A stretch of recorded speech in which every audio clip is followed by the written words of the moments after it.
បាទសូមគោរពនឹងអនុញ្ញាតជម្រាបសួរបាទក៏សួស្ដីសាជាថ្មីទៅកាន់ពុកម៉ែបងប្អូនទូទាំង25រាជធានីខេត្តពុកម៉ែបងប្អូនបាទថ្ងៃនេះបាទនាំសំណពចិត្តបាទតូចតែតាន់មកដាក់បង្ហាញចែកជូនពុកម៉ែបងប្អូនដែលកំពុងតែមានតម្រូវការនិងកំពុងស្វែងរករថយន្តតូចដែលងាយបត់បែនងាយស្រួលជិះសន្សំសំចៃបានខ្ពស់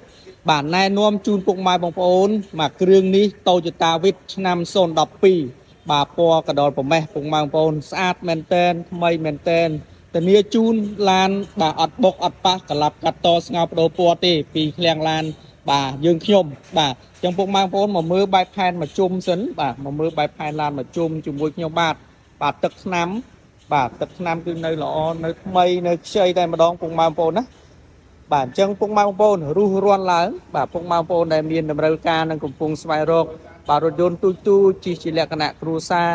បាទរត់ទាំងផ្លូវចិត្តផ្លូវឆ្ងាយបាទនោះហាប់ណែនល្អនោះបាទមកគ្រឿងនេះណែនាំជូនពុកម៉ែបងប្អូនជាពិសេសតែម្ដងណាពុកម៉ែបងប្អូនបាទជាប្រភេទ Toyota Wish បាទឡានថ្មីស្អាតខាងក្នុងក៏នៅស្អាតបាទកៅអីពូបាទយើងរៀបចំរួចរាល់ហើយពុកម៉ែបងប្អូនបាទយើងរៀបចំរួចរាល់ហើយបាទពុកម៉ែបងប្អូនអាចមកមើលមកទិញលុយសុទ្ធក៏បានដាក់ពីបាទបងរំលោះជាមួយនឹងក្រុមការងារជំនាញយើងខ្ញុំក៏បានដែរពុកម៉ែបងប្អូនណា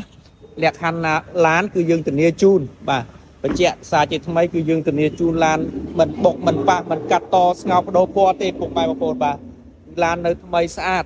បាទមានឯកសារគ្រប់គ្រាន់បាទធានាជូនពុកម៉ែបងប្អូនបាទអញ្ចឹងសារជាថ្មីអរគុណពុកម៉ែបងប្អូន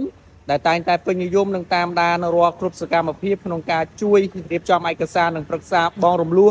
ជូនពុកម៉ែបងប្អូនទូទាំង25រាជធានីខេត្តបានជាប់បានដកយករថយន្តក្តីសម័យចូលផ្ទះពិតបាទជាមួយនឹងបាទទំនុកចិត្តជាមួយនឹងគុណភាពសុវត្ថិភាពជូនពុកម៉ែបងប្អូនទូទាំង25រាជធានីខេត្តចេញពីឃ្លាំងឡាន Hatri Auto Car ក៏ដូចជា HTO Auto Car យើងខ្ញុំបាទសូមអរគុណនិងសូមជម្រាបលា